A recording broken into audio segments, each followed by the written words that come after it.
और एक तरफ उनका कहना था कि आपने इंसल्ट कर दी लोगों की, कि आपने चप्पल बाहर उतरवा दिए घर के, और इससे बीजेपी के बड़े दिग्गज नेताओं ने इंसल्ट कर दी कुछ लोगों की। मैं आपसे पूछना चाहती हूँ, ये जमीनी सच्चाई नहीं है आशुतोष जी कि भारत के कई घरों में चप्पल बाहर ही उतार के अंदर जाया जाता है? ये महज एक वे ऑफ लिविंग है, और भारत देश के बहुत सारे घरों में ये प्रथा चलती है। एक बार ये बाइट आपको जरूर सुनवाना चाहती हूं आपके जवाब से पहले। Demand an apology from the Home Minister, and this represents again the idea of a union of states versus the idea of a king. Now, a few days ago, some political leader, I'm not going to name, came to me from Manipur, and he was very agitated. I spoke to him, I said, why are you agitated, my brother? And he says, Rahul ji, I have never felt as insulted as I have a few days ago. I said, why?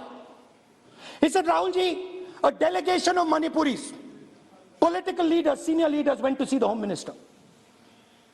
Outside his house, we were told to take off our shoes. And when we went inside his room, we found that the Home Minister was wearing his chappals. Ashutosh जी, ये गृह मंत्री से इस बात की माफी चाह रहे हैं कि चप्पल बाहर उतारनी पड़ी, ये इसका क्या तर्क है? नहीं, राहुल गांधी का मजाक उड़ाना तो बहुत आसान काम है, लेकिन राहुल गांधी ने जो सवाल खड़े किए हैं उन सवालों पे चर्चा होनी चाहिए। एस जयशंकर इस सवाल का जवाब नहीं देते हैं कि विदेश मंत्री रहते हुए उनके अपने विदेश मंत्रालय ने किस तरीके से प्रेस रिलीज जारी की थी, और उस प्रेस रिलीज में इस बात का एडमिशन था कि चीन की सेना अंदर आ गई है, और बाद में जब प्रधानमंत्री ने यह कहा कि न कोई अंदर घुसा है, न घुसा हुआ है, न कोई घुसेगा, तो उसके बाद में खुद प्रधानमंत्री को, खुद विदेश मंत्रालय को लीपापोती करनी पड़ी थी। ये सवाल आज की तारीख में 2014 के बाद से अभी तक की विदेश नीति भारत की है क्या? आज की तारीख में अगर आप विदेश नीति पर सिर्फ नजर डालेंगे तो नेपाल से भी आपके रिश्ते बहुत अच्छे नहीं है। श्रीलंका में चाइना वहां पे घुस चुका है।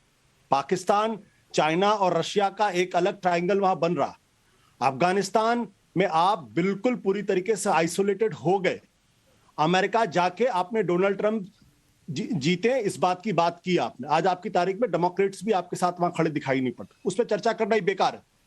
तो जयशंकर को इन सवालों का जवाब देना चाहिए कि क्या वो हिंदुस्तान के इतिहास के one of the worst foreign ministers में से जाएंगे या one of the best foreign ministers में से जाएंगे। सवाल दूसरा है।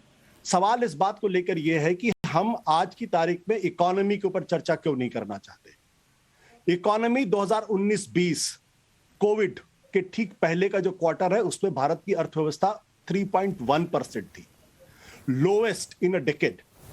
तो 3.1%, और अभी जो खुद नैसो के नए डेटा आए हैं, उन्होंने जो जीडीपी था उसको में करेक्शन किया और कहा कि उस पूरे साल में 4.2% नहीं था, 3.7% था। हम 3.7% पे इस बात की चर्चा होनी चाहिए कि भाई हमारी अर्थव्यवस्था की हालत इतनी खराब क्यों हुई, क्या कारण थे, अनएम्प्लॉयमेंट 45 साल के सबसे ऊंचे मकाम पर क्यों था, इस पर चर्चा क्यों नहीं होनी चाहिए। यह बात बिल्कुल सच है, और इस बात को आप अभी गूगल करेंगे आपको पता चल जाएगा। 2005 से लेकर 2017 तक 12 साल के टेन्योर में 27 करोड़ लोग जो है वो गरीबी की रेखा से ऊपर आए। It's a matter of googling, nothing more. और अगर अभी आप हाल के हालों में देखेंगे, मैं कोविड को नहीं जोड़ता हूं, लेकिन कोविड को अगर आप जोड़ेंगे तो 84% लोगों की आय घटी है।